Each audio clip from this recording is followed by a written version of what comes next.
Voy a continuar con la serie Examinando nuestro corazón y hoy voy a hablar acerca del corazón apóstata, el corazón apóstata. Y vamos a tomar el texto de 1 Timoteo 4:1, que dice así: pero el Espíritu dice claramente que en los postreros tiempos algunos apostatarán de la fe, escuchando a espíritus engañadores y a doctrinas de demonios. Bien, el 5 de julio de 2015, va a ser un año, apareció una noticia en un diario en el estado de Texas. La noticia se titulaba así: joven devorado por un caimán de 3 metros. Deliberadamente, dice el artículo, la víctima, deliberadamente, yo quiero subrayar eso, deliberadamente la víctima ignoró los letreros de advertencia de la presencia de reptiles carnívoros en la zona, por lo cual perdió su vida. Un joven de 28 años de edad, originario de Texas, resultó muerto por las heridas que le causó un caimán de más de 3 metros de largo. Pese a las advertencias de los empleados del muelle ubicado en Orange, en el estado de Texas, el hombre gritó ante las advertencias: ¡al diablo con el caimán! No sé cómo diciendo: ¿qué me importa el caimán? Y enseguida saltó al agua donde se había avistado un animal enorme. Quien llevara en vida el nombre de Tommy Woodward saltó al agua ignorando los letreros de peligro y fue capturado casi de inmediato por el enorme reptil que se encontraba bajo el muelle. Más de 2 horas después, los restos del cuerpo de la víctima fueron encontrados. Se trató de la primera muerte en Texas por un ataque de estos animales en más de 200 años. O sea, no es algo muy común. De esta muerte trágica yo quiero resaltar 2 cosas. Número 1, este joven deliberadamente ignoró, desatendió los letreros de advertencia que abundaban en la zona. Y número 2, de manera deliberada ignoró, no hizo caso de las advertencias de los cuidadores del muelle de que le advirtieron que no se metiera a nadar.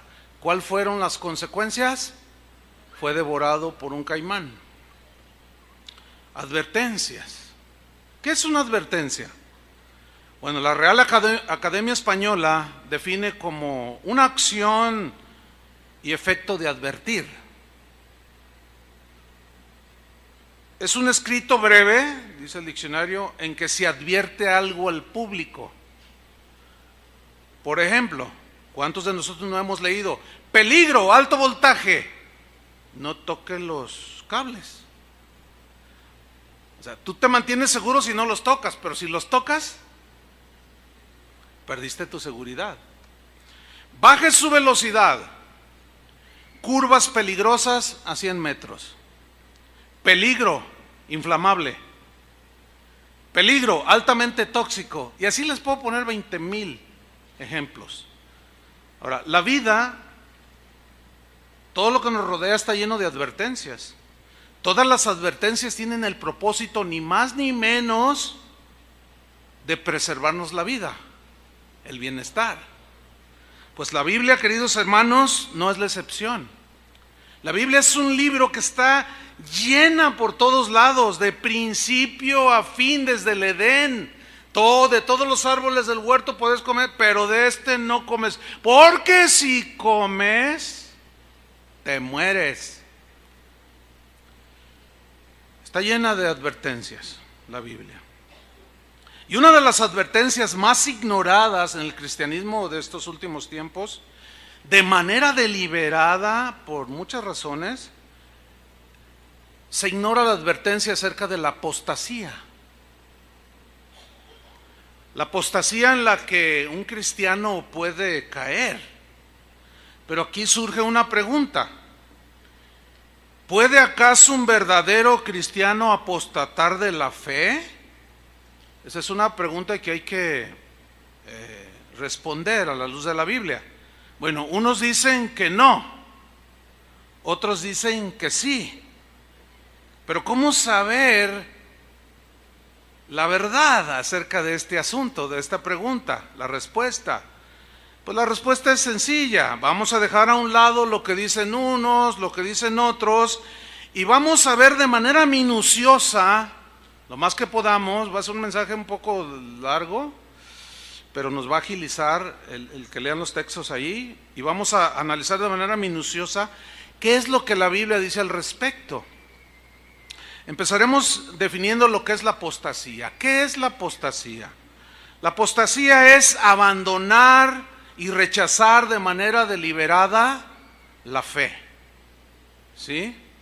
Apostasía también se traduce como desertar de manera deliberada, traicionar, así como Judas traicionó de manera deliberada. Significa alejarse, separarse, desunirse de Jesús y de su palabra y de los caminos de Dios, de manera consciente de parte de la persona. Ahora, los que aseguran que un cristiano no puede apostatar se basan en algunos textos que voy a mencionar. Hay muchos, pero solo mencionaré 4 que son de los más socorridos, por decirlo así, ¿no? Juan 5:24 dice así: de cierto os digo. ¿Quién está hablando ahí? ¿Alguien me puede decir? Dios, sí, pero ¿quién? Jesús, ok. Entonces, ¿ustedes creen lo que Jesús dijo? ¿Todo? Ahí bajó, no, a ver, otra vez. ¿Creen todo lo que Jesús dijo? ¿Todo? Vamos a ver si es cierto. Vamos a leer primero este aspecto. Juan 5:24, de cierto os digo, el que oye mi palabra y cree al que me envió, tiene vida eterna. Yo creo eso con todo mi corazón. ¿Usted también? Amén, yo digo amén, claro. Y no vendrá a condenación, mas ha pasado de muerte a vida. ¡Wow! Justificado. Ya no le debo nada al Señor. ¿Creen eso? Yo también. Gloria a Dios, qué bueno. Juan 6:40. Y esta es la voluntad del que me ha enviado, que todo aquel que vea al Hijo y cree en Él, tenga vida eterna. Y yo le resucitaré en el día postrero. ¿Creen eso? Yo también. O sea, vamos bien. Juan 6:47. De cierto os digo, el que cree en mí tiene vida eterna. Mire, yo con todo mi corazón creo eso. Yo tengo vida eterna porque creo. ¿Usted también lo cree? Seguimos bien hasta ahorita. Juan 10:27. Mis ovejas oyen mi voz. ¿Cuántos son ovejas? Ahora, ¿qué hace la oveja de Jesús? Dice, yo las conozco. ¿Y qué más dice? Y me siguen. O sea, si usted es oveja de Jesús, usted sigue a Jesús. Ok. Versículo 28, mire qué hermoso dice aquí. Y yo les doy vida eterna. Ay, qué paz, ¿no? Yo les doy vida eterna. Y no perecerán jamás. Amén. No, gloria a Dios. Mire qué seguridad me está dando aquí el Señor. Ni nadie las arrebatará de mi mano. ¿Sabe lo que es nadie? Nadie, ni el diablo, nada nos puede arrebatar de las manos del Señor.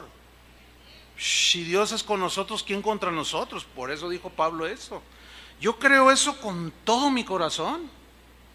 Versículo 29. Mi Padre que me las dio es mayor que todos, y nadie las puede arrebatar de la mano de mi Padre. Hermanos, qué seguridad nos da el escuchar y creer estas palabras de la boca de Jesús. A mí me producen una tremenda seguridad. Imagínense, nada me puede apartar de las manos del Señor. Qué bendición, ¿no? Ahora vamos a estudiar Juan capítulo 15. Vamos a ver de manera muy minuciosa, detenida, este pasaje para ver otro aspecto del mensaje de Jesús que viene a complementar su enseñanza. Y de esta manera vamos a poder tener un panorama mucho más amplio. Ahora, ustedes dijeron que todo lo que Jesús había dicho, como lo que leímos, los 4 textos que leímos, ustedes dijeron que los creían con todo su corazón, ¿verdad? Ok, yo quiero preguntarles qué vamos a hacer con el siguiente pasaje, los siguientes pasajes que vamos a leer. ¿Los van a seguir creyendo? Ok. Juan capítulo 15, versículo 1. Yo soy la vid verdadera. Él es la fuente. Él es el que nos da de beber el agua de la vida. ¿Sí? Pero aquí como una vid, una metáfora, pues de Él nos alimentamos. Él nos da la savia que alimenta las ramas. Sí, Él es la vid verdadera, mi Padre es el labrador. Versículo 2. Todo pámpano que en mí no lleva fruto, lo quitará. A ver, aquí me surge una pregunta. Bueno, en primera instancia, el pámpano pues es el creyente, ¿no? ¿Estamos de acuerdo? Ok. Mi pregunta es esta. ¿Puede un creyente que está en mí, él está diciendo allí, todo pámpano, rama que en mí, o sea, que cree en mí, que está en mí, pero no lleva fruto, ¿podrá haber alguien que está en Cristo no llevar fruto? Pues ahí dice él que sí, que puede haber algunos que están en Él, creen en Él, pero no llevan fruto. Siguen creyendo, ¿verdad? Ok. Bueno, pues a esos dice, lo quitará. Este verbo quitar, según el diccionario en griego, viene de una palabra griega, airo. Y airo significa levantar para llevar lejos algo, echarlo lejos. Eso significa airo. Entonces, todo aquel que dice que cree en mí o que está en mí, pero que no lleva fruto. ¿Qué es el fruto aquí? El fruto no es llenar estadios, grabar 20 CDs, no, eso no es fruto. Eso hasta Luis Miguel lo hace. No, el fruto es el desarrollo del carácter de Cristo. Perdonador, justo, misericordioso, paciente. Ese es el fruto. Ser transformados a la imagen de Jesús. Ese es el fruto. Ahora, este verbo airo, que se traduce quitar, cuando se usa frecuentemente, la mayoría de las veces, tiene significados que se deben de interpretar de manera literal. Esto de quitar y echar lejos, fuera de Él. Por ejemplo, en Juan 1:29, cuando Juan el Bautista dice, he aquí el Cordero de Dios que quita el pecado del mundo. Aquí quitar es airo, que significa llevar lejos, agarrarlos, tomarlos, quitarlos, arrancarlos y echarlos lejos. ¿Y qué no es eso lo que dicen muchos textos de la Biblia? Yo eché tus pecados a lo profundo de la mar, como está lejos el norte del sur, el este del oeste, así hice alejar vuestra rebelión. Un montón de versículos que habla de que Él echó fuera, quitó. Bueno, este verbo se debe interpretar de manera literal. No es simbólico que Él quitó los pecados, es literal. ¿Están de acuerdo? Bueno, vamos bien. El pecado que había existido desde la caída de Adán y Eva fue quitado en la cruz del Calvario. Eso es lo que enseña la Biblia. Por consiguiente, este y otros textos donde aparece airo se deben de interpretar de manera literal. Y cuando Jesús está diciendo, todo aquel que en mí no lleva fruto, lo quitará, es literal. No se trata de, no, lo que quiso decir Jesús, no es lo que quiso decir Jesús, sino es lo que dijo. Y Él dijo que lo quitaría. Otro ejemplo, 1 Juan 3:5. Y sabéis que Él apareció, Jesús, para quitar nuestros pecados. ¿Para qué? Quitar nuestros pecados. Los borró. Con su sangre los arrancó. Ya no están. Cuando tú llegaste a la cruz, te arrepentiste, quitó nuestros pecados. ¿Fue literal o simbólico? Les pregunto. ¿Literal? Por eso es que ahora, justificados por la fe, tenemos paz para con Dios. Es algo literal. Esa paz que sentimos es literal, no es simbólico. Ay, me imagino que tengo paz. No. Siento paz, tengo paz. Ahora volvamos a leer una vez más Juan 15:2. Todo pámpano que en mí no lleva fruto lo quitará. ¿Sí? Eso dice. Él dice que lo quitará. Él está diciendo aquí que lo llevará lejos de Él. Que Él no tiene nada que ver con alguien que no se parece a Él, que no da los frutos del Espíritu. No es simbólico, es literal. Y la contraparte viene: y todo aquel que lleva fruto lo limpiará, te poda, te disciplina, todo. ¿Para qué? Para que lleve más fruto. Ahora, a partir del versículo 4 de Juan 15 hasta el versículo 10, yo quiero que vayamos contando las veces que aparece la palabra permanecer o permanece.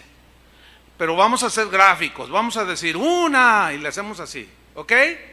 Vamos a leer detenidamente. Versículo 4, Juan 15:4. Permaneced en mí. ¿Cuántas van? Háganle todos. Una. Esto es sumamente importante que lo entendamos. Pero no se queden como los de la mañana. De aquí a que lleguemos a todas, son un montón. Ya estaban así. Ay, hermano, no, bájalo. O sea, la levanta acá, cuando yo diga. Permaneced en mí. ¿Cuántas veces? Una. Y yo en vosotros, dice. Como el pámpano no puede llevar fruto por sí mismo si no permanece en la vid. 2. Así tampoco vosotros. Lean con atención. No se centren tanto en cuántas veces, aunque es importante, pero lean todo. Traten de entender todo el texto. Así tampoco vosotros si no permanecéis en mí. ¿Cuántas? 3. Versículo 5. Yo soy la vid, vosotros los pámpanos. El que permanece en mí, 4, y yo en él, este lleva mucho fruto. Porque separados de mí, nada podéis hacer. Versículo 6. El que en mí no permanece, 5. Pero póngale atención a esa frase. El que en mí, ¿qué? Aquí, ¿cómo lo entiende? Como que cabe la posibilidad de que a algún cristiano llegue un momento en que se vaya y se aleje y no permanezca. Sí. Ahora, yo les dije que si ustedes creíamos, que si todos creíamos los primeros 4 versículos, debemos de creer también esto, porque esto lo está diciendo Jesús. ¿Cuántas van?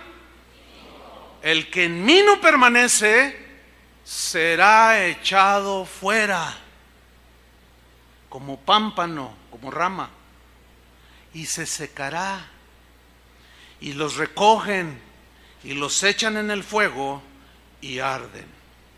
La frase será echado, ¿en qué tiempo aparece? ¿Pasado, presente o futuro? En futuro. ¿Por qué? ¿Por qué se presenta en futuro lo echará? Se presenta después de mencionar, según el diccionario, se presenta esto después de mencionar alguna condición previa, real o implícita en lo que se está diciendo. Es como si dijera, si un hombre no permanece en Cristo, será cortado y marchitado. Ahora, ¿cuántas llevamos? 5. Versículo 7. Si permanecéis en mí, 6. y mis palabras permanecen en vosotros. 7. Oiga, ¿no se le hace, digamos, importante que Jesús en unos cuantos versículos mencione la palabra permanecer 7 veces? Yo creo que debemos de ponerle atención a esta palabrita, ¿sí? No cabe la menor duda. Ahora, al inicio del versículo 7 dice, si permanecéis en mí. Ahora, ese sí, según el diccionario Strong, que es un diccionario de griego y hebreo, dice que es la palabra ean. Y dice que ean, que se traduce si permaneciereis, dice el diccionario que es una partícula condicional, que se puede traducir también así: en caso de que permanezcas en Cristo. También se puede traducir como: puedes dar fruto a menos que permanezcas en mí. 2 ejemplos en la Biblia de un sí condicional. Hay un montón, en la Biblia está llena, pero yo nada más podemos dar unos pocos ejemplos. La resurrección de Lázaro. Él muere, sus hermanas están tristes, Jesús está delante de la tumba. Oh Señor, si hubieras estado aquí no hubiera muerto mi hermano. Jesús le dice a una de las hermanas de Lázaro, Juan 11:40, ahí está en la pantalla, le dijo: ¿no te he dicho que si crees verás la gloria de Dios? Ahí aparece esa palabra condicional. Pero si alguien no cree, o sea, si ellos no hubieran creído, ¿hubieran visto la gloria de Dios? No. Por eso dice, si crees, no te he dicho que si crees, porque si no crees no vas a ver nada. Entonces, ese milagro potencial era condicional. Si crees, verás la gloria de Dios, porque si no crees, no vas a ver nada. Otro ejemplo, Felipe, uno de los primeros diáconos de la iglesia, impulsado por el Espíritu Santo, quien le dice: acércate a ese carruaje, encuentra a un eunuco, un funcionario de una reina importante, y iba leyendo el libro de Isaías, y se acerca a Felipe y le dice: oye, ¿entiendes lo que lees? No, no entiendo, si alguien no me lo explica. Y le empezó a explicar el libro y le presenta el evangelio, y de pronto el eunuco le dice: ahí hay agua, ¿qué impide que yo sea bautizado? Y en Hechos 8:37 Felipe le dijo: si crees de todo corazón, bien puedes. Porque él no se iba a prestar a un teatro religioso. Si crees, bien puedes. Y respondió el eunuco y dijo: creo que Jesucristo es el Hijo de Dios. Entonces Felipe descendió en el agua y lo bautizó. Porque si hubiera dicho: no, no lo creo, ¿cómo lo va a bautizar? Ahí están 2 ejemplos de un sí condicional. Ok, hermanos. Sigamos en Juan 15:9. ¿Cuántos llevamos de permanecer? Ahí no acabó, fíjense. En el versículo 9 dice: como el Padre me ha amado, así también yo os he amado. Permaneced en mi amor. ¿Cuántos van? 8. Hay una versión que dice: como el Padre me ha amado, así también yo os he amado. Pero permaneced en mi amor. ¿Cuántos van? 8. No, 8. ¿Te gustó la palabrita esa? A mí también me gustó. Versículo 10. Si guardareis mis mandamientos, ahí está otra vez condicional. Si guardareis mis mandamientos, permaneceréis en mi amor. ¿Cuántas van?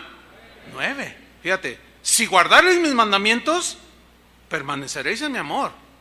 Porque el que me ama me obedece, dijo en otra parte. Ahí está otra vez condicional. Y luego dice: así como yo he guardado los mandamientos de mi Padre y permanezco en su amor. ¿Cuántas veces son? Son 10.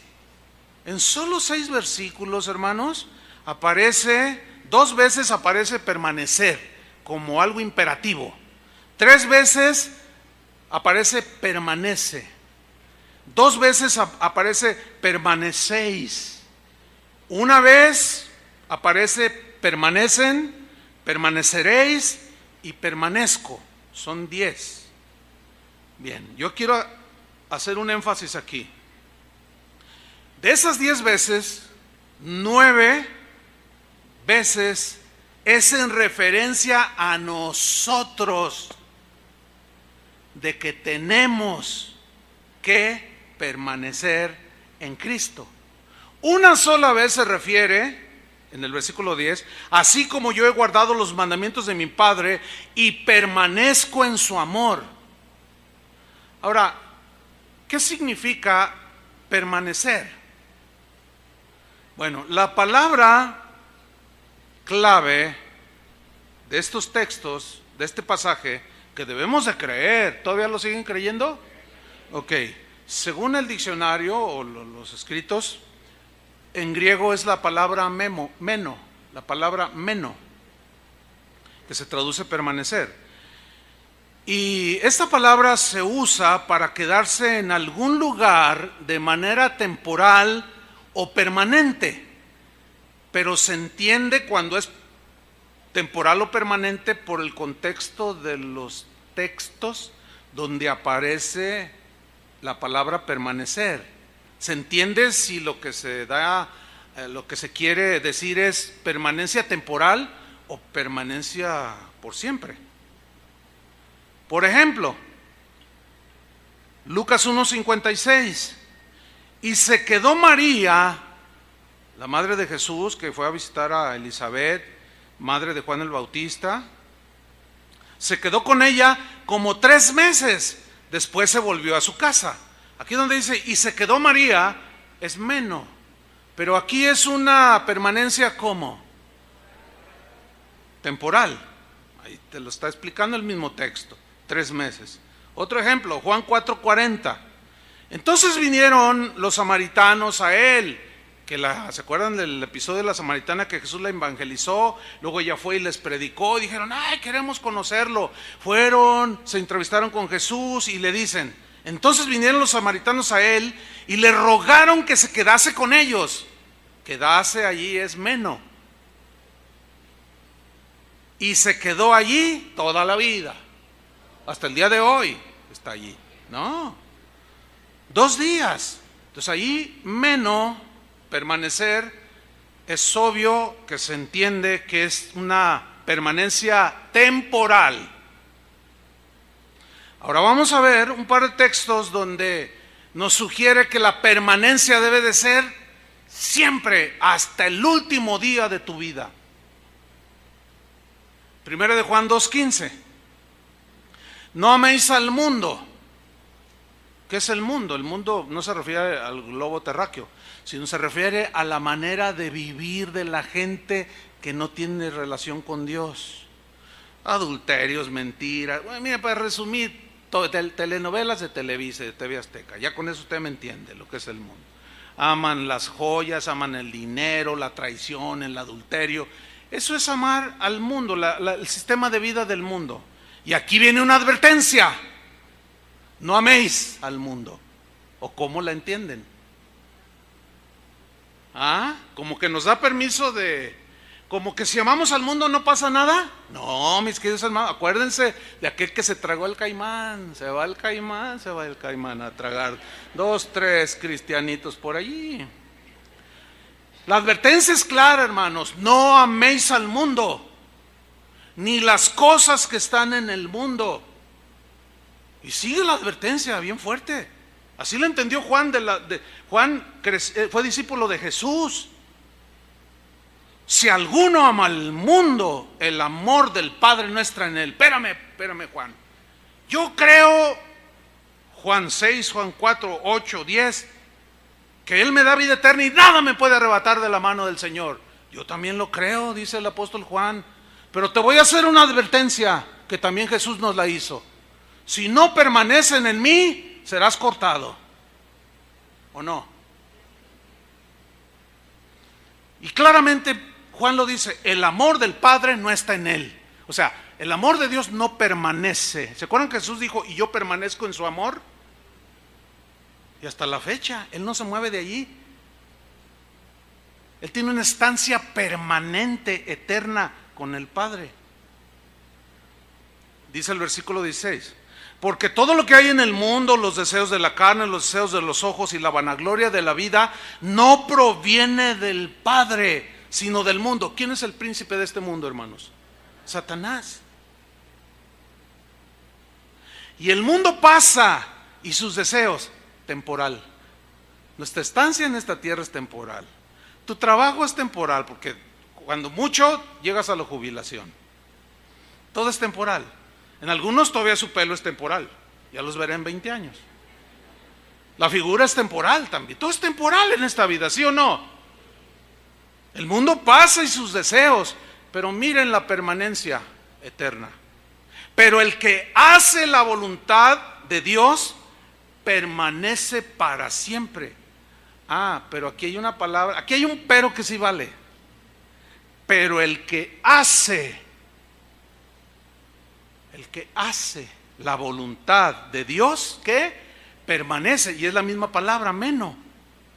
En otras palabras, tú puedes estar 1 año, 2, 5, 10 haciendo la voluntad de Dios. Todo 2016 lo terminas con tus manos en la brecha, tus pies bien firmes. Llega 2017 igual, 2018, pasan 20 años, tú sigues firme, pero un día de tu propia concupiscencia o de una tentación del diablo, o de alguien que te hiere, tu corazón es herido, o te sale una codicia necia, como Pablo dice a Timoteo, la raíz de todos los males es el amor al dinero, el cual codiciando algunos, ¿qué?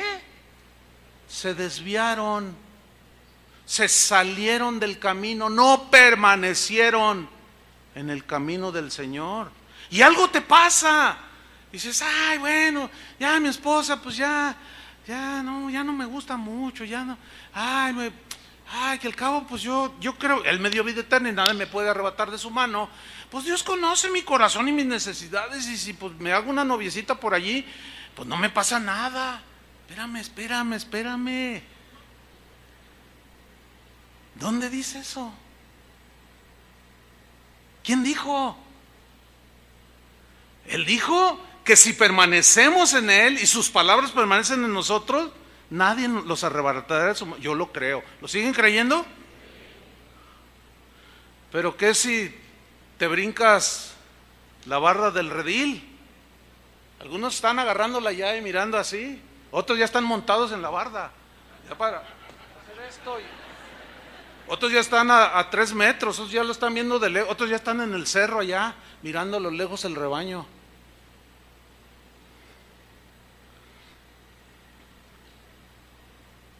El que hace la voluntad de Dios, ¿qué? ¿Tú crees que Jesús quiere que hagamos su voluntad? ¿Para qué? Para eso nos habla de permanencia. 1 Juan 3:17, otro ejemplo.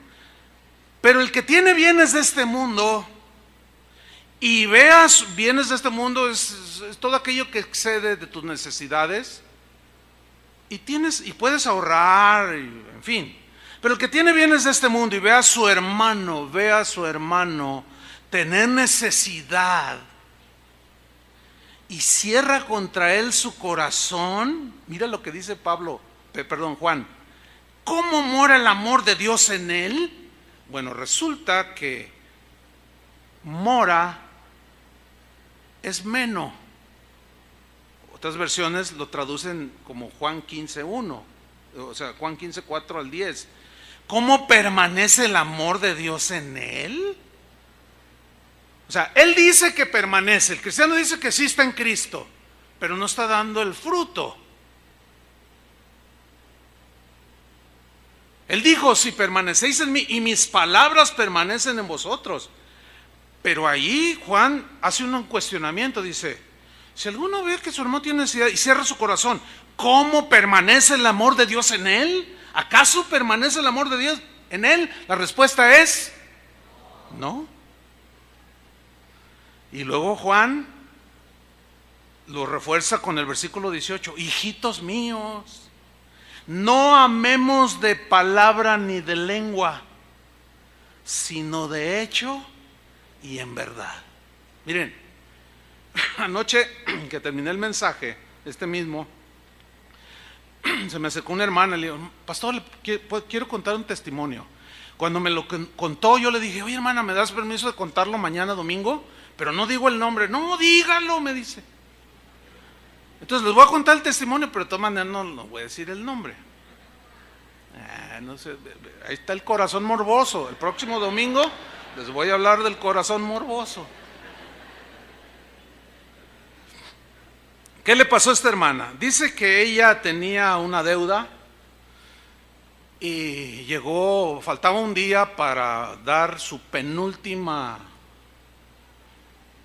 letra, que es una cantidad considerable, 11,000 pesos. Dice ella que tenía 10,000 pesos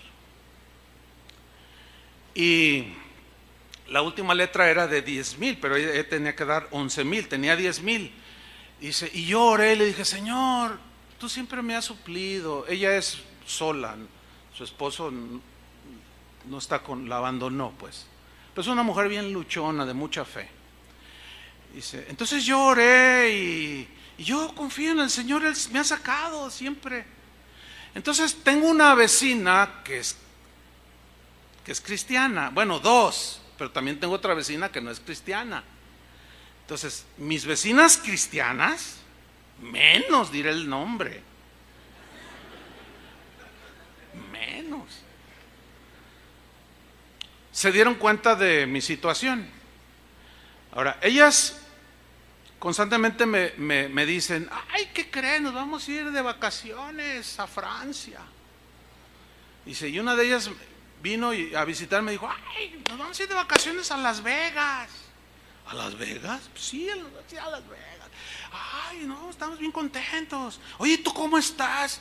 Ay, pues estoy orando porque pues mañana tengo que dar la letra y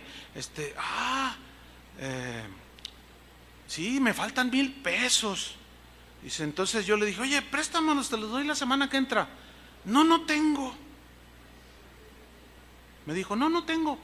Y la otra hermana también se dio cuenta y no quiso prestarme. Yo dije: ay, Señor, ¿qué ando de pediche? Pues te pido a ti, Señor, tú eres el único que me puedes dar. ¿Qué cree, hermano? No llega la otra vecina, la no cristiana, y me toca y me dice: oye, fíjate, ay, no sé cómo me lo vayas a tomar.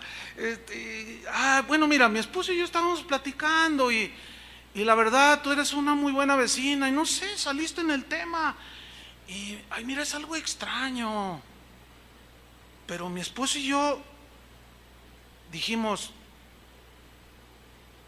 bueno, él me dijo: llévale esto y te quiero traer esto. Y era un sobre con dinero. ¿Cuánto cree que era? 1,000 pesos. No, espérame, no. Vergüenza debería de dar. Vergüenza debería de dar. ¿A quién le aplaude? Al no cristiano. Por favor.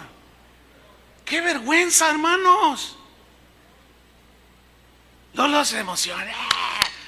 No, hay que procesar bien, hermanos. Es para dar vergüenza. A mí me dio vergüenza. Yo le dije: eso hizo una no cristiana. No, hermanos, pero espérame, ahí no queda todo. ¿Qué más pasó? Dice: pues mira, hermano, resulta que mi hermano, unos amigos míos, dice, que se dieron cuenta que mi negocio entró en un debacle. Dice, me habla y me dice: oye, hace un año yo te prometí porque yo te conozco, eres una mujer, no, te respetamos, y después del abandono de tu esposo, pero yo te voy a ayudar. Dice, y mira, me acordé en estos días y me ha ido bien en los negocios. Dice, mira, te quiero regalar algo. Dice, pastor, me manda un sobre. ¿Cuánto cree que era? 10,000 pesos.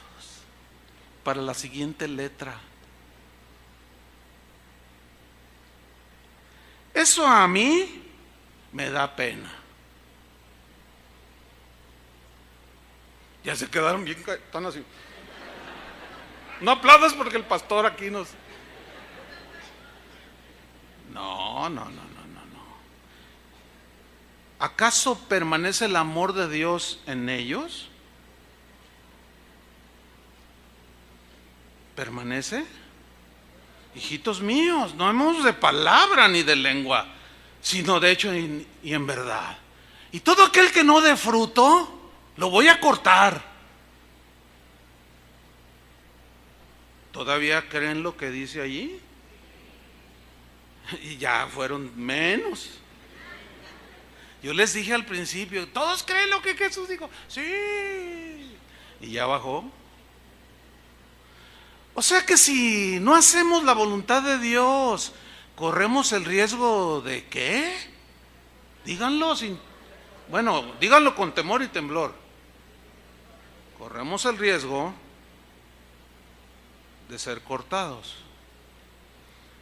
Ahora, leyendo Juan 15 y estos textos, es obvio, es indiscutible, es irrebatible, es incuestionable que Jesús les está enseñando a sus discípulos que ellos son los que deben permanecer con Él, en Él, y seguirlo permanentemente cada día de sus vidas hasta el último día de su vida.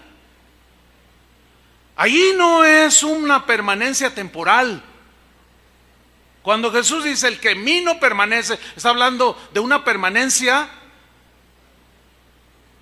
eterna, o siempre, o continua, o un quedarse de manera permanente. ¿Verdad que es indiscutible que Jesús les quiere que nos quedemos con Él de manera permanente? No hay discusión. Ahora volvamos a la pregunta: ¿puede un cristiano apostatar? Como que se aclara, ¿no? Bueno, algunos dicen que no, otros dicen que sí, pero vamos a ver qué dice la Biblia. Según la Biblia, dice que sí, pero yo me voy a ir a dos fuentes. La principal es la Biblia, y la otra me voy a ir y basar el argumento de que un cristiano sí puede apostatar. Me voy a ir a los escritos de los primeros cristianos, que se conoció como la era apostólica, o lo que se conoce como la patrística, o los padres de la iglesia. ¿Quiénes fueron los padres de la iglesia? Bueno, los primeros fueron los apóstoles, padres espirituales, pues.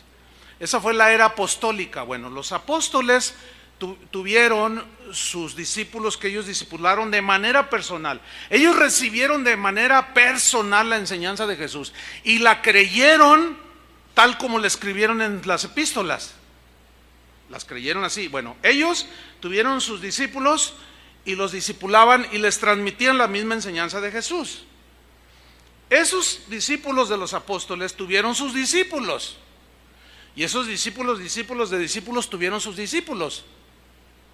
Hasta que se formó el canon, no había... El canon es los libros que componen hoy la Biblia.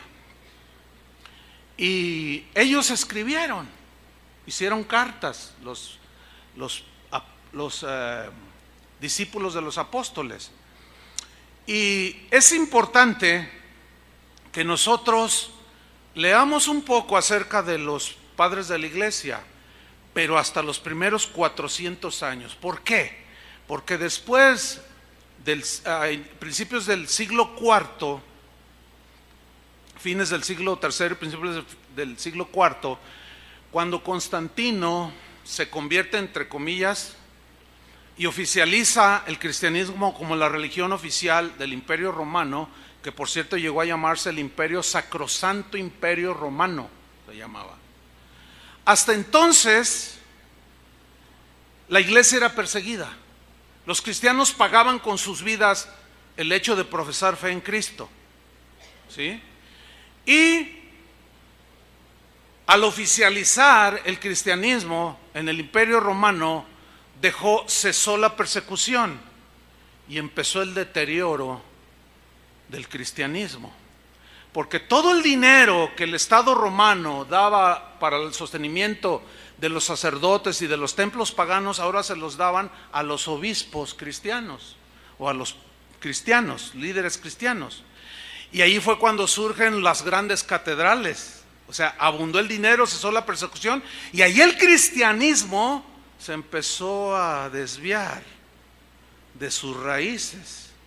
Y aparece Agustín de Hipona, que fue un gran hombre, filósofo, todo un conocedor de muchas materias, pero fue teólogo también.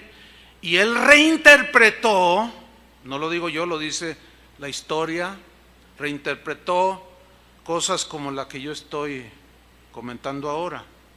Las torció, vamos. Por eso dije yo que hasta los primeros 400 años, para hacer una aproximación. Ok, yo quiero aquí abrir un paréntesis para hacer una aclaración, porque ahorita yo entiendo que han de estar surgiendo preguntas en ustedes. La aclaración consiste en lo siguiente. Hace como 10 años yo, aquí en este púlpito, enseñé años atrás que un cristiano no podía apostatar de Jesús. Y lo argumenté, así lo enseñé. No vamos a quitar de la web esas enseñanzas donde yo afirmo que un cristiano no puede apostatar. Sin embargo, después de mucho estudio, de una investigación que no tiene un mes, ni 2, ni 8, ni 10 meses, o sea, ya viene de tiempo atrás. Después de una investigación, debo corregir. Entonces, alguno dirá, oiga pastor, usted se está contradiciendo. La respuesta es, no me estoy contradiciendo, solo estoy corrigiendo. Se vale corregir, ¿no? Todos corrigieron. Apolos corrigió, él predicaba el bautismo de Juan. Y llegó Priscila y Aquila y le dijeron, no es así, mira, es así, así, así. Ay, qué regazón. Entonces le expusieron más exactamente el camino del Señor y ya. Bueno, todos los hombres en la Biblia corrigieron conductas y conceptos, etcétera. Bueno, no me estoy contradiciendo, estoy corrigiendo, estoy complementando, porque acuérdense lo que yo les comentaba, que la revelación es progresiva. Hace 10 años hasta allí me alcanzó, pero yo reconozco que cuando leía textos como Juan 15, no estaba muy tranquilo. O sea, yo decía, Señor, hay algo aquí, y yo hasta donde podía le escarbaba, quizá me faltó más aplicación, pero bueno, hoy creo que debo corregir. Ahora, déjeme hacer otra aclaración dentro de la aclaración. Lo que yo estoy hablando, yo no estoy hablando que la salvación se pierde, yo no estoy hablando de eso, yo estoy hablando de la advertencia de la apostasía. No me tuerza el mensaje tampoco, ni entienda algo que yo no estoy diciendo. Yo no estoy argumentando que la salvación sí se pierde. Yo no estoy diciendo eso, porque yo creo en la seguridad de mi salvación, si permanezco. Porque también lo dijo Jesús, ¿o no? Porque si no permanezco, me córtala. ¿Se acuerdan cuando estábamos niños? Ahora vamos a comprobarlo con la Biblia. El argumento es este, con la Biblia y con algunos de los escritos de los primeros cristianos. Vamos a ver cómo ellos entendieron y cómo enseñaron. Pero el argumento es este: si un cristiano no pudiera apostatar, entonces las advertencias, que son cientos en la Biblia, no tienen ningún sentido. ¿Sí o no? O sea, si no existía ningún caimán, ¿para qué estaban los letreros ahí? Si no existía ningún caimán abajo del muelle, ¿para qué los que estaban allí, los cuidadores? Oye, no te tires al agua, al diablo con el caimán, y se tira. O sea, si no hubiera habido un Caimán, las advertencias no tienen sentido. Qué manera de jugar con la gente, ¿no? Sería. Qué manera de jugar Dios con nosotros, de advertirnos de algo que no sucede. No tiene sentido. Vamos a ver algunos textos, poquitos, de advertencias. 1 Timoteo 4:1, que es el texto que nosotros tomamos del principio. Pero el Espíritu dice claramente, sin ambigüedades, hermanos, léanlo bien. Dice claramente, ¿cómo le suena? ¿No le suena como una advertencia? ¿Sí o no? Yo creo ese versículo con todo mi corazón. ¿Usted también? Igual que los de Juan, de que nadie me arrebatará de su mano. También lo creo con todo mi corazón. También lo creo con todo mi corazón. Los postreros tiempos, algunos apostatarán de la fe, abandonarán, traicionarán, negarán. ¿Qué? La fe.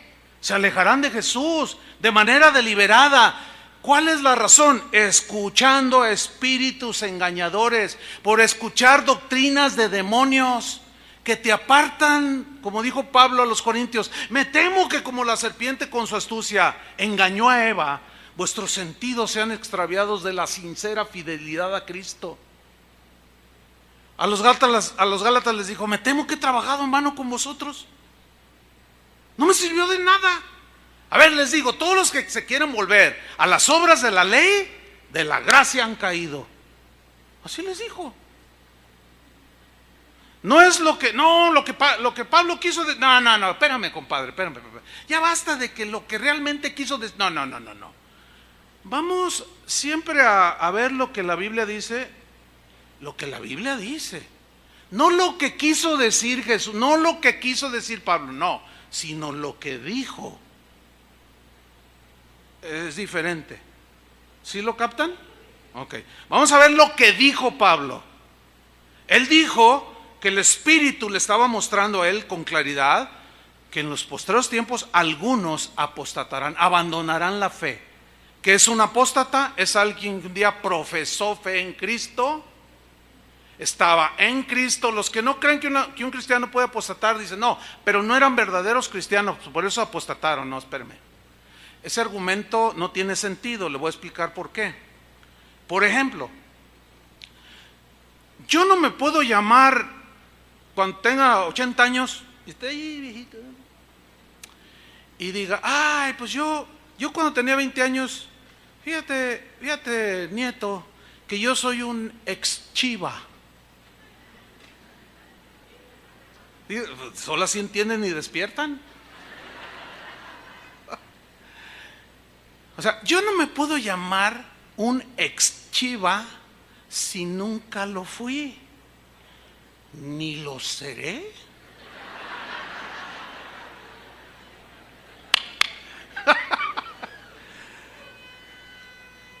No me vean feo los Chivas porque apostatan, ¿eh? Cuidado con el rencor, hermanos, cuidado con... No, sí, fíjate.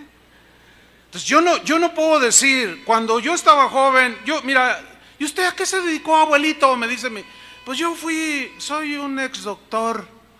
¿Usted fue doctor? Y luego Vicky, mi esposa, me dice, ay, ya no bromees así con tu nieto. Ay, abuelito, ¿fue o no doctor? No fui. O sea, yo no puedo decir que fui un ex doctor si no fui doctor, pero si fui un doctor en medicina y ya no ejerzo, soy un ex doctor. ¿Sí o no? Bueno, no se puede llamar apóstata a alguien que no creyó en Cristo. No tiene sentido. No tiene sentido. ¿Cómo llamar apóstata a uno que no es nacido de nuevo? Ese es un incrédulo. ¿Sí o no? Un apóstata, cuando dice aquí apostatarán de la fe, o sea, un incrédulo no puede apostatar de la fe porque no la tiene.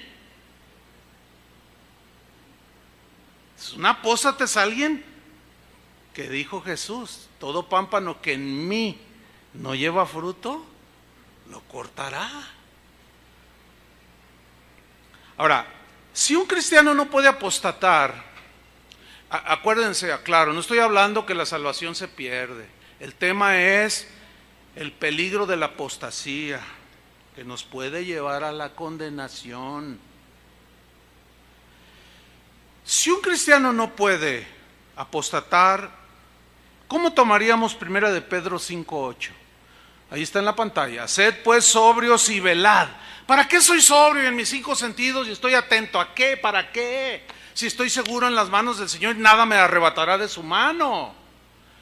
Entonces no tiene sentido esta advertencia. Velad, porque vuestro adversario, el diablo, como león rugiente, anda buscando alrededor, buscando a quién devorar. Pregunta, ¿a quién va a devorar? ¿Al cristiano o al no cristiano? Contésteme. Mira, hasta un niño te lo entiende esto. ¿A quién se refiere, amigo? Ay, pues al cristiano, te va a decir un niño. Como diciendo, ay, qué pregunta. Esa pregunta ni se pregunta. Si no tuviera, si Pedro no hubiera advertido lo que dice aquí, o sea, si no tuviera una consecuencia, entonces ¿para qué advierte aquí? ¿Está jugando con nosotros Pedro? ¿Está queriéndonos meter la duda? No, ¿para qué? ¿Para qué velo? ¿Para qué soy sobrio? El diablo, ese le piso la cola y le rompo los cuernos. Y le arrebato lo que él me arrebató. Y lo pateo y lo pisoteo. Ese me hace los mandados. ¿Te hace los mandados? Mejor guarda tu boca. ¿Cómo que te hace los mandados? No, pues ni el arcángel dijo, no, ni él quiso decir, el Señor te reprenda. Así dice la Biblia, ¿sí o no? No profirió juicio. Dice, no, yo con eso no me meto. Entonces, si el diablo no pudiera devorar a un cristiano, ¿para qué la advertencia? ¿Se acuerdan de aquel muchacho tejano? Al diablo con el caimán. Ignoró las advertencias de los letreros, ignoró lo que le dijeron los cuidadores, los vigilantes del muelle, y deliberadamente hasta se burló. Al diablo con el caimán se tiró y se lo tragó. Tú vas a decir, yo estoy seguro en Cristo. Si permaneces en Él, nadie te puede tocar. Yo lo sigo creyendo.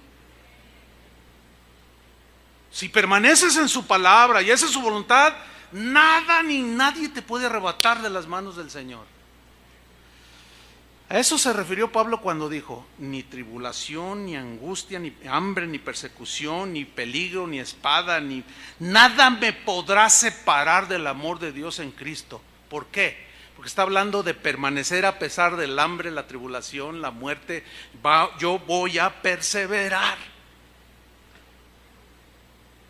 Esto tiene alusión con 2 de Timoteo 2:11, que es el siguiente versículo que usted ve allí. Otro ejemplo de otra advertencia.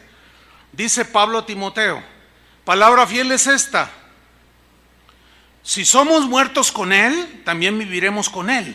¿Por qué le dijo esto Pablo a Timoteo? Le voy a explicar por qué. En los primeros 300 y pico de años de la era cristiana, los cristianos eran perseguidos. Ser cristiano, cuando tú te convertías en ese tiempo, era como firmar tu sentencia de muerte, ¿sí? Por la persecución. Entonces, la persecución era abrumadora, que le llegó a Pablo la noticia de que Timoteo como pastor estaba titubeando con temor en su corazón. Por eso le dijo, Timoteo, Dios no nos ha dado espíritu de cobardía, sino de poder, de amor y de dominio propio. Sufre penalidades como buen soldado de Jesucristo. El que quiera vivir piadosamente, que eso sufrirá persecución. Le está hablando a Timoteo del contexto en el que él estaba, de que era sinónimo de sacrificio seguro confesarte cristiano. Por eso le dijo, si somos muertos con Él, viviremos con Él. Pero ahí no termina, dice, si sufrimos, se refiere al martirio, hermanos. Si sufrimos, también reinaremos con Él. O sea, si soportamos hasta el final el sufrimiento y el martirio, reinaremos con Él. Pero luego miren lo que dice, si le negáremos, Timoteo, Él también nos negará. ¿Qué está diciendo aquí el apóstol Pablo? Exactamente lo que Jesús dijo en el Evangelio. Cualquiera de ustedes que me negare delante de los hombres, yo también lo negaré aquel día delante de mi Padre. ¿No dijo eso? Y todo el que se avergonzare de mí delante de los hombres, yo me voy a avergonzar delante de mi Padre. Delante de Él, delante de mi Padre. ¿Por qué le dice Pablo a Timoteo? Timoteo, pero si tú llegas al martirio y lo niegas, Él te va a negar, Timoteo. Porque al final de tu vida claudicaste y lo negaste. Apostataste, Timoteo. No apostates, mantente fiel al Señor. ¿Se acuerdan cuando Jesús dijo: no todo el que me dice Señor, Señor entrará en el reino de los cielos? ¿Se acuerdan? Sino el que hace la voluntad de mi Padre, dijo. Muchos me dirán en aquel día: Señor, Señor, en tu nombre hicimos milagros, en tu nombre profetizamos, en tu nombre hicimos esto y el otro. Y yo les diré: nunca os conocí. Apartaos, malditos, al fuego eterno. ¿Qué está diciendo Jesús allí? Está hablando de los apóstatas, hermanos, de aquellos que un día caminaron con Él, hicieron milagros, profetizaron, participaron del don celestial, quizás hasta resucitaron muertos, pero algo pasó en el trayecto. Tuvieron temor de la persecución, negaron a Jesús como Pedro lo negó, ¿se acuerdan? Que ya hablaremos más adelantito un poco de eso. Tú andabas con Él. No, ni lo conozco, dice. Y él había oído de Jesús: el que me niegue delante de los hombres, yo lo negaré. ¿Cuándo? ¿En ese momento presente de ese tiempo? No, aquel día. Pedro 2 veces: tú andabas con... No, que no, ni lo conozco. Y él sí, qué tremendo. Y llega otro y dice: tú andabas con él. Que no, con un tal por cual, que no. Y maldijo. Apostató. ¿Por qué? Por el temor, por el miedo, y lo negó. Y ya tanto sufrimiento y tantas pruebas, ya no puedo. Y por temor a ser apresado, lo negó. Pero él se arrepintió. Pero ya hablaremos al final. Quiero terminar con eso, con ese punto, porque todavía nos queda un rato del mensaje. ¿Tienen tiempo? Bueno, si le negáramos, Timoteo, Él también nos negará. Fíjate el 13: si fuéramos infieles, Él permanece fiel. A ver, ¿cómo entiende eso? Si fuéramos infieles, o sea, si lo negamos, apostatamos, Él permanece fiel. ¿Sabe cómo lo entienden algunos cristianos? Aunque yo lo niegue, aunque yo caiga en esto, aunque yo sea un ladronazo, aunque yo sea un adúltero, aunque me suicide, aunque ya no tenga fe en el Señor y aún lo maldiga, Él permanece fiel. Y su palabra es fiel, que dice que nada me arrebatará de su mano. Espérame. ¿Eso dice? ¿Qué se refiere? Si fuéramos infieles, Él permanece fiel. Él no puede negarse a sí mismo. O sea, fiel a lo que Él dijo, fiel a lo que Él es. Si permaneces en mí y mis palabras permanecen en ti, tienes vida eterna. Todo aquel que no permanece en mí será cortado. Eso es que Él permanece fiel a lo que Él dijo. ¿Lo alcanzan a entender? Tal vez va a tener que entenderlo, o sea, escuchar otra vez el mensaje. Él no puede negarse a sí mismo, o sea, no se puede contradecir en lo que dijo. Él dijo: yo les doy vida eterna y nadie los arrebatará de mi mano. Pero también dijo: si permanece. 9 veces, 9. Nos advirtió: si permaneces. Si permaneces. Hebreos 3:12. Mirad, hermanos. ¿Mirad qué? Hermanos, cristianos, que no haya ninguno de... Esta es otra advertencia. Mirad que no haya ninguno de vosotros. ¿Quiénes son vosotros? Cristianos. Corazón malo de incredulidad. ¿Cómo llegamos? Ya ese tema yo ya lo toqué. El corazón malo de incredulidad, el corazón incrédulo. Ya lo toqué. Si no lo ha escuchado, necesita escucharlo. ¿Cómo llegamos a tener un corazón malo de incredulidad? Ese corazón malo de incredulidad, ¿a dónde nos lleva? Nos lleva a la apostasía, hermanos. Ahí lo dice, para apartarse del Dios vivo. Apartarse ahí es alejarse de Dios, apostatar.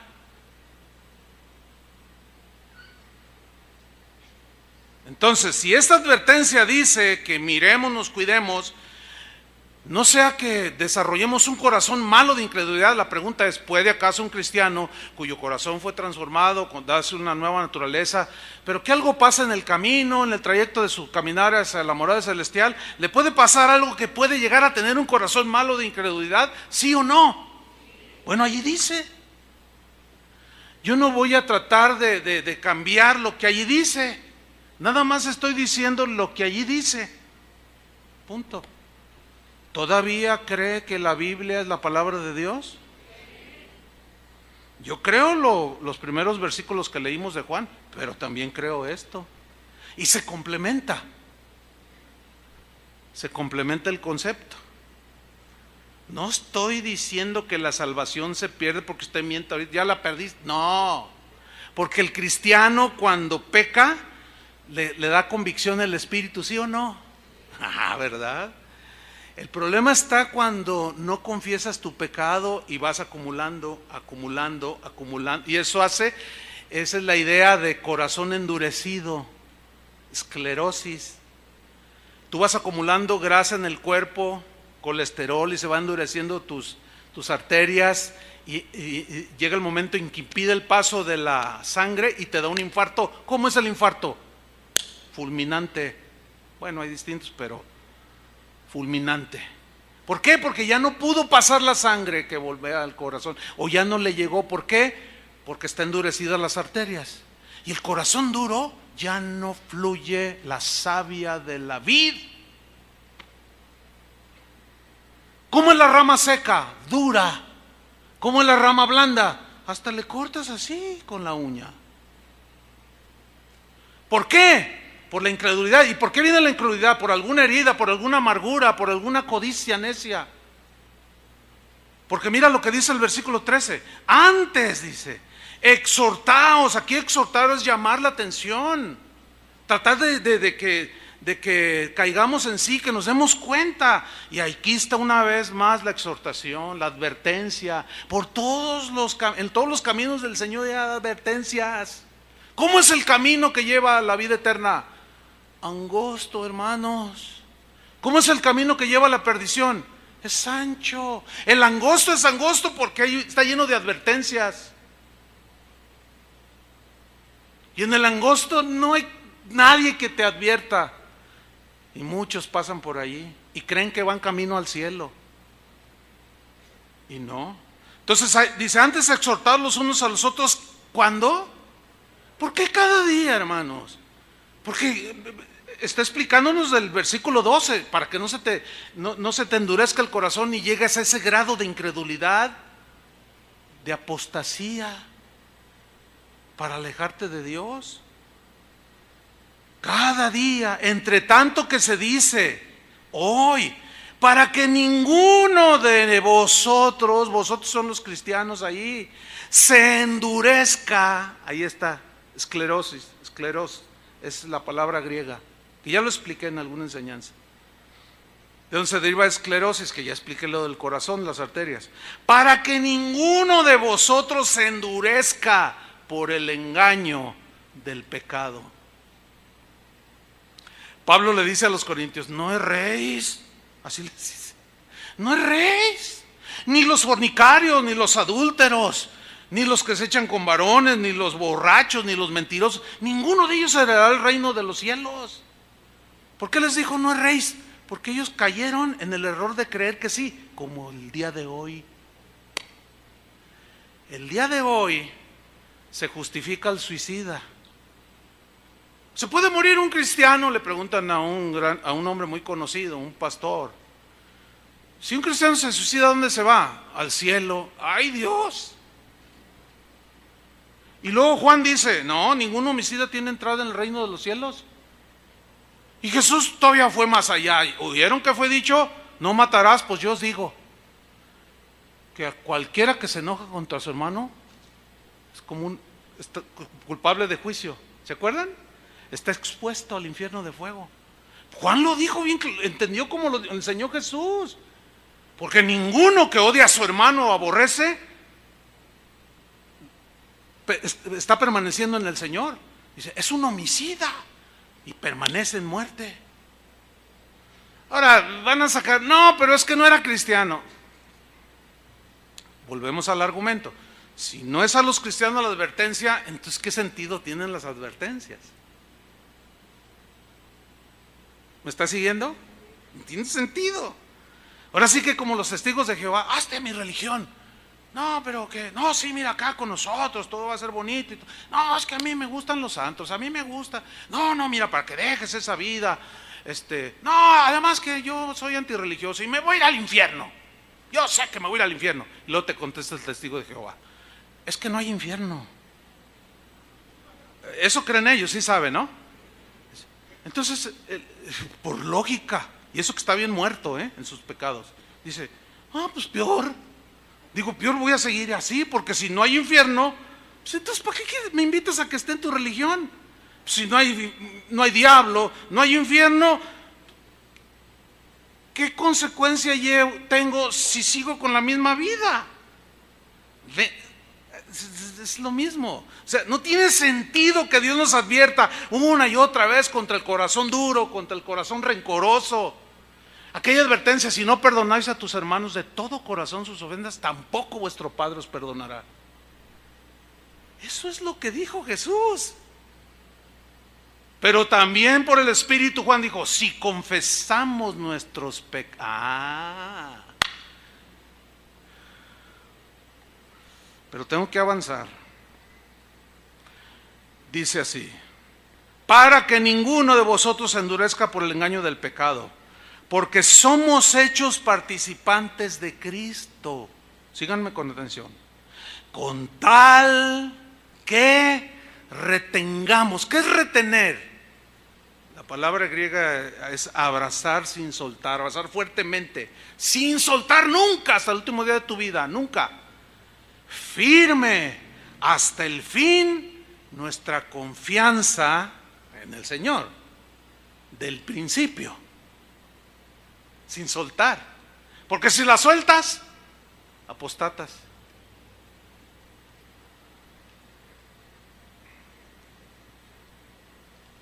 Hubo un cristiano, adelantando un poco, ahorrando un par de textos ahí, un cristiano llamado Demas. Demas era un hombre que, dice Pablo en la carta que le escribió a Filemón, en 1:24, está ahí en la pantalla. Pablo dice, Marcos, es un saludo final, Aristarco, Demas y Lucas, mis colaboradores. Lucas es el que escribió el Evangelio de Lucas. Marcos el que escribió el Evangelio de Marcos. Aristarco era un cristiano allí. Pero Demas esos cuatro, dice, son mis colaboradores. Pero la idea de colaboradores es que éramos siervos en común, predicadores del Evangelio, predicadores de la esperanza de la vida eterna. Demas sin duda vio milagros que Pablo hizo por manos de Dios. Y a lo mejor hasta resucitados, y vio muchas cosas, pero algo pasó en la vida de Demas. Dice en 2 Timoteo 4:9, procura venir pronto a verme, le dice a Timoteo, porque Demas me ha desamparado, me ha abandonado, se fue lejos. Pero luego Pablo dice, amando este mundo, y se ha ido a Tesalónica. ¿Se acuerdan lo que dijo Juan respecto a amar al mundo? El amor del Padre no está en él. La pregunta es, ¿en sus inicios como colaborador de Pablo, el amor del Padre estaba en él? Sí. ¿Pero qué pasó? Pablo no lo dice. Nada más dice que apostató, que se alejó, se fue, negó a Jesús y amó más este mundo. Yo puedo especular un poquito en base a esta frase, amando este mundo. Oye, Demas, ven para acá. Alguien me comentó que porque él se fue a Tesalónica, y Tesalónica diríamos que es como Las Vegas de hoy en aquel tiempo. Era el centro de, hagan de cuenta, Las Vegas, para que me entiendan. Y allí justamente se fue. Y vamos a especular un poquito. Esto no está en la Biblia, pero lo sugerimos, de amando este mundo, y se fue a Las Vegas. Oye, Demas, ven para acá. Me dijeron que te estabas juntando, pero de amigos, y te vieron emborrachándote aún con fulano, sultano y mangano. Ay, Pablo, no les creas. No, Demas, mira, es que eso no es de un ministro de Dios. Tenemos que ser ejemplo. No, mira, Pablo, ¿sabes qué? Ya estoy hasta acá. Voy a salir del closet. Mira, la verdad, a mí me gusta ir a los antros. Mira, la verdad, a mí me gustan las mujeres, no una. Me gustan las mujeres. Mira, la verdad, me gusta el dinero. Mira, la verdad, pero Demas, ¿sabes, Pablo? Ahí nos vemos. ¿Y qué de tu amor a Jesús? Ya no lo quiero, ya no lo necesito, de nada me sirvió, puras persecuciones. Mira, tú estás en el bote, estás en la cárcel, yo no quiero estar allí. Te van a cortar la cabeza, te van a echar al foso de los leones o al circo romano. Yo no quiero eso. ¿Sabes qué? Yo me voy a Las Vegas, o me voy a la feria de San Marcos. Y apostató, y se fue. Pero no era cristiano. Compruébamelo. Compruébalo que no era cristiano. Porque se alejó. Porque un verdadero cristiano no se aleja. ¿De verdad? ¿Un cristiano no se aleja? Entonces hay que quitar medio Nuevo Testamento, no, casi la Biblia entera. Borrarla y quitar todas las advertencias, como la que le dijo Dios a Salomón. David le dice a Salomón: mira, hijo, obedécelo, haz todo, porque si tú lo desechas a Dios, Él te desecha para siempre. Y ya hablaremos de eso en otra ocasión. Entonces volvemos a la pregunta inicial: ¿puede un cristiano apostatar? Pues la respuesta es, según la Biblia, como ya vimos. Miren, hay muchos más versículos, no se pueden dar ahorita. La respuesta es sí, pero ahora en 10 minutos, si usted me lo permite, vamos a ver rápidamente en la historia de la iglesia durante los primeros 400 años, qué es lo que creyeron los primeros cristianos sobre los apóstatas. ¿Cómo creyeron? ¿Cómo creen los cristianos de hoy que un cristiano no puede apostatar? ¿Cómo creyeron? Ok, vamos a empezar con un discípulo llamado Policarpo. Bueno, ¿quién fue Policarpo? Policarpo fue un discípulo directo del apóstol Juan. Ahora, ¿quién fue Juan? Fue un discípulo directo de Jesucristo. Bueno, dice la historia que Policarpo fue el pastor de la iglesia en Esmirna. Y eso nos lleva a Apocalipsis 2:8, porque fue en el tiempo cuando Juan fue exiliado a la isla de Patmos y ahí recibió la revelación del Apocalipsis. Pero Policarpo era pastor de la iglesia en Esmirna. Y dice así: escribe al ángel de la iglesia en Esmirna. ¿Se entiende? Que el ángel es el pastor de la iglesia, o el obispo, el cuidador, que en este caso aquí era Policarpo. Y escribe al ángel de la iglesia en Esmirna: el primero y el postrero, el que estuvo muerto y vivió, dice esto. Y cuando leyó eso Policarpo, síganme con atención, porque le dice: escríbele a él, y él lo leyó. Yo conozco tus obras, Policarpo. Vamos a personalizar. Yo conozco tus obras, Policarpo. Sé quién eres, y tu tribulación y tu pobreza, porque la persecución producía tribulación y pobreza. Pero tú eres rico, le dice. Y la blasfemia también la conozco de los que se dicen ser judíos y no lo son, sino sinagoga de Satanás. Y luego le hace una advertencia: no temas en nada lo que vas a padecer.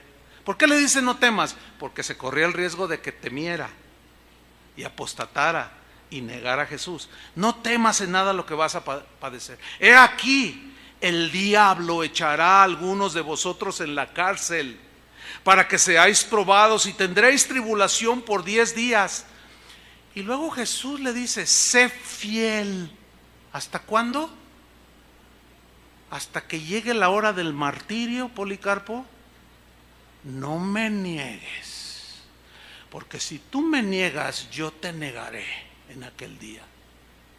Sé fiel. 5 años, 20, 30, hasta el último día de tu vida, Policarpo. Sé fiel hasta la muerte, y yo te daré futuro. ¿Qué te daré? La corona de la vida. ¿Cuál vida? Pues la vida eterna, hermanos. Ahora, ¿se gana por obras? No, se recibe por fe. Eres salvo por fe. Pero ¿cómo la obtienes? Perseverando hasta el día final. Escúchenme, eso es lo que dice la Biblia. No la estás ganando por obras. No sé si lo entienden. Hasta ahí me alcanza para explicarles, pero nada más les voy a leer lo que sigue diciendo. Sé fiel hasta la muerte, y yo te daré la corona de la vida. El que tiene oído, oiga lo que el Espíritu dice a las iglesias. El que venciere. A ver, espera, ¿cómo que el que venciere? ¿Qué no venciste ya en la cruz por mí? Sí, vencí, te di, te regalé la salvación, y tienes hoy dentro de ti todo mi poder, si permaneces en mí.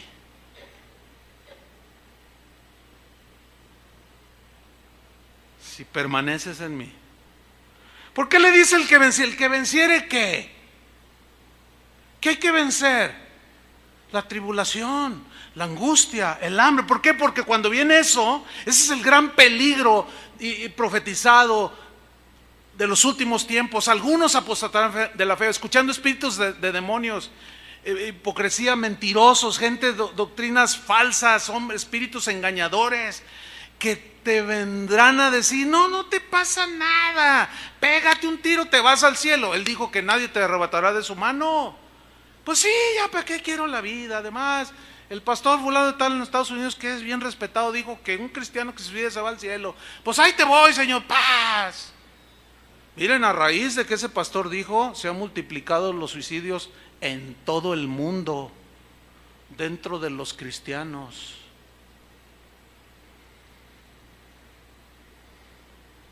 ¿Se están dando cuenta de lo que estoy diciendo? Y les voy a decir algo, hermanos. Esta advertencia es seria. Es muy seria. En esa búsqueda de la verdad, porque la Biblia no se contradice, se complementa, hermanos. Aquí no hay una contradicción. Yo creo que estamos seguros en las manos del Señor, nada nos arrebata. Pero si no permanecemos y empezamos como Demas a coquetear con el mundo, dejamos amargura en el corazón, falta de perdón, avaricia, amor al dinero, que se desviaron algunos, dijo Pablo, eso nos lleva a la apostasía, que es mi tema. Entonces dice: el que venciere no sufrirá daño de la segunda muerte. Pues ¿cuántas veces nos morimos? Hay una segunda muerte.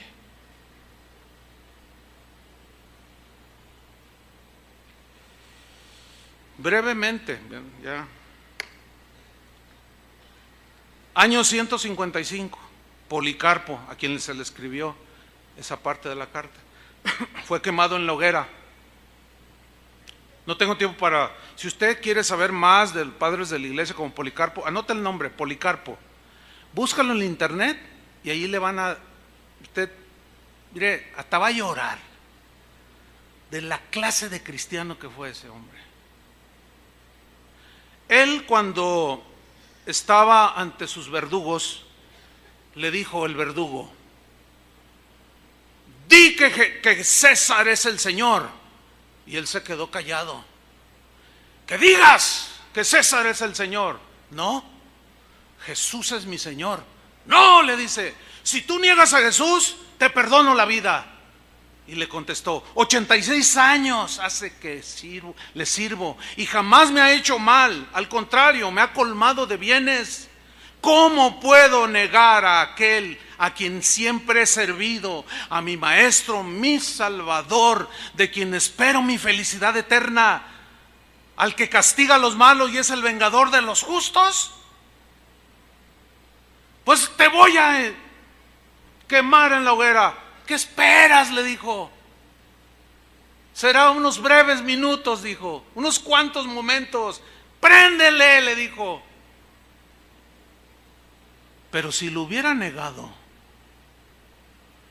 ¿por qué le dijo sé fiel hasta la muerte? Dios ya lo estaba advirtiendo, hermanos. Y él tenía bien presente la enseñanza de Jesús dada por su maestro, el apóstol Juan. Si tú le niegas, Policarpo, él te va a negar. Por eso se mantuvo, ¿entienden? Hasta el día de su muerte, y lo quemaron. Pues él, le voy a dar una brevísima cita de él nada más. Él dijo: el que resucitó a Cristo, o sea el Padre, a nosotros también nos resucitará. Pero dijo: si hacemos su voluntad. ¿Ve que lo entendió como Jesús lo enseñó? ¿Lo entendió como Juan se lo enseñó, como Juan lo aprendió de Jesús? Sí, permaneces en mí. Lo entendió igual. Yo me quedo con los comentarios de cómo lo entendieron los primeros cristianos que los comentarios actuales, y después de Agustín para adelante hasta la fecha. Me quedo con lo que decían los primeros cristianos. ¿Por qué? Porque era cuando la fe y el entendimiento era más puro. Después se corrompió. ¿Quieres saber más de cómo vivieron esos y de lo que enseñaban? Se va a sorprender. Búsquelo. Yo estudié en mi licenciatura de teología, estudié patrística, pero fue el 10%, hermano. 15, 20 cuando mucho. Los manuales no eran. Yo tengo una colección de patrística, son 15 volúmenes, pero es el 20%. Pero yo le doy gracias a Dios por el internet, porque allí estoy acumulando, y ya tengo un montón allí de los escritos, y los estoy leyendo, y a veces no he ni dormido. Se me ha ido el sueño. Digo, entonces nosotros, ¿de dónde sacamos esto? ¿Por qué ahora entendemos esto? Claro, pues porque el cristianismo se empezó a torcer. Pero los primeros cristianos no creían como hoy se cree sobre este tema, y otros más.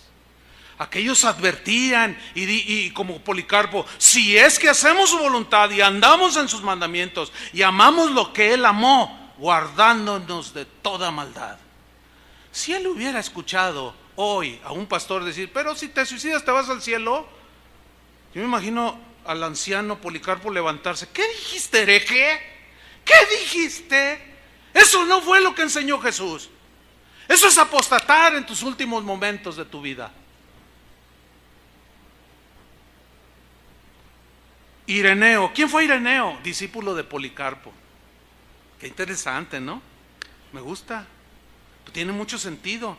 Discípulo de Juan, año 130 a 202, que fue su vida.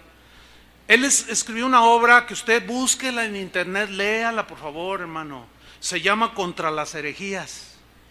Fue el primero de los apologistas, defensores de la fe cristiana. Las herejías que empezaban a surgir en el primer siglo, segundo siglo, él las contrarrestó. Era un hombre brillantísimo, pero era piadosísimo, defensor de la palabra de Dios. En su obra, en el libro tercero, número 3, capítulo 18, texto 5, versículo 5, él advirtió a aquellos cristianos que por temor al martirio podían negar a Jesús.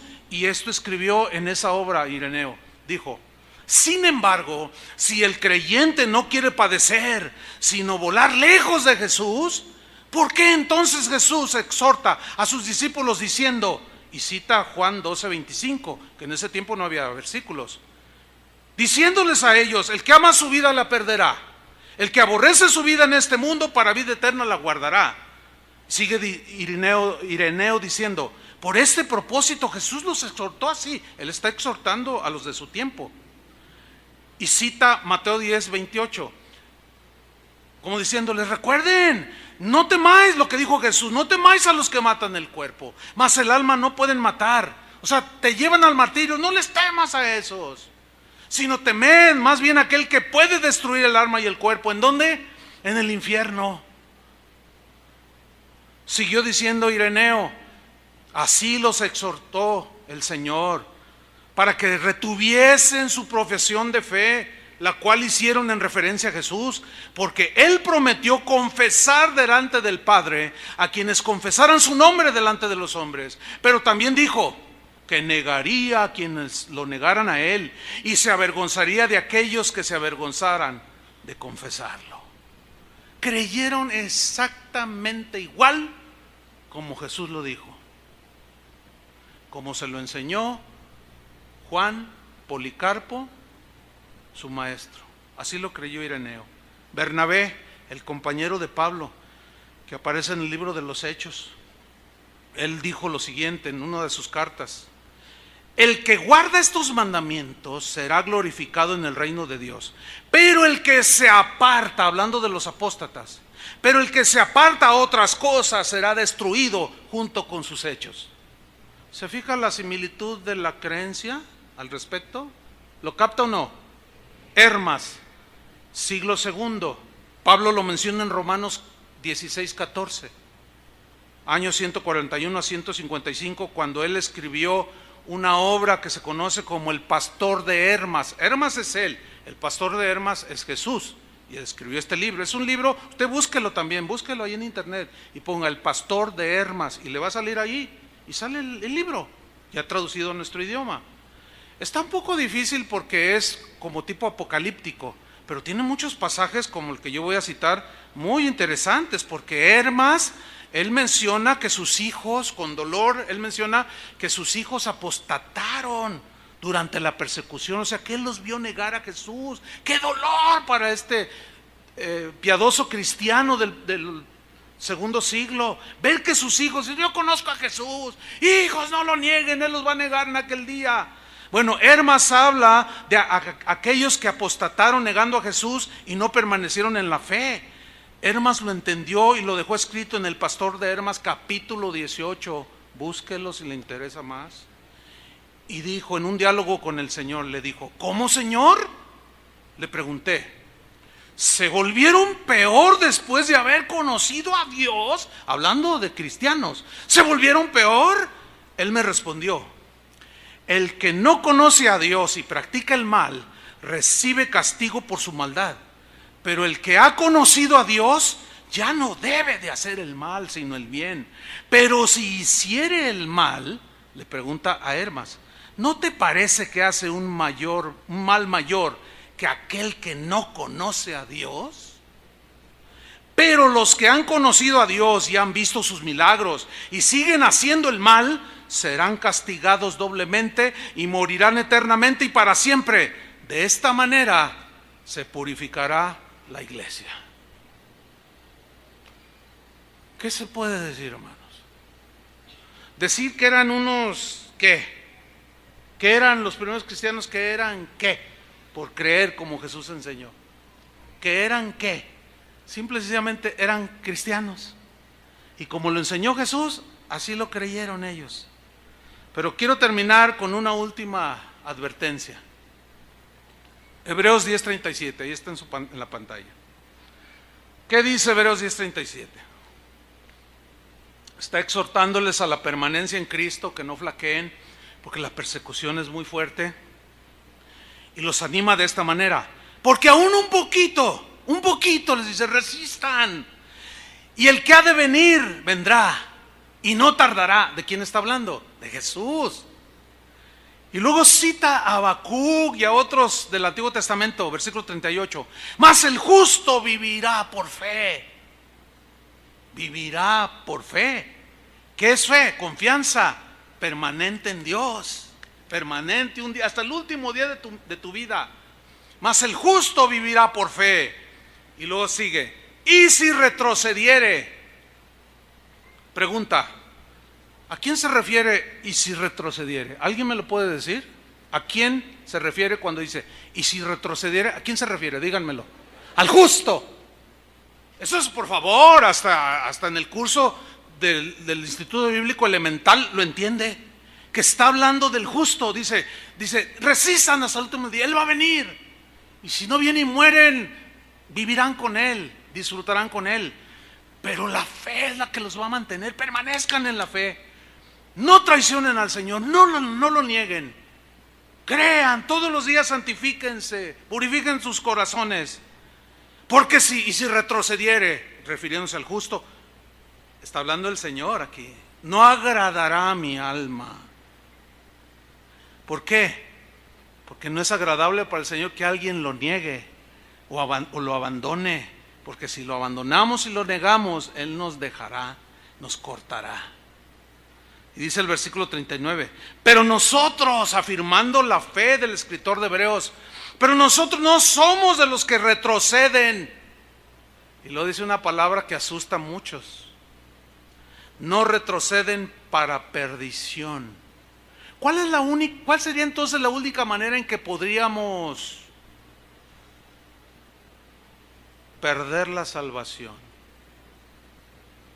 La apostasía, hermanos. No somos de los que retroceden para perdición, sino de los que tienen fe. ¿Para qué? Preservación, permanencia.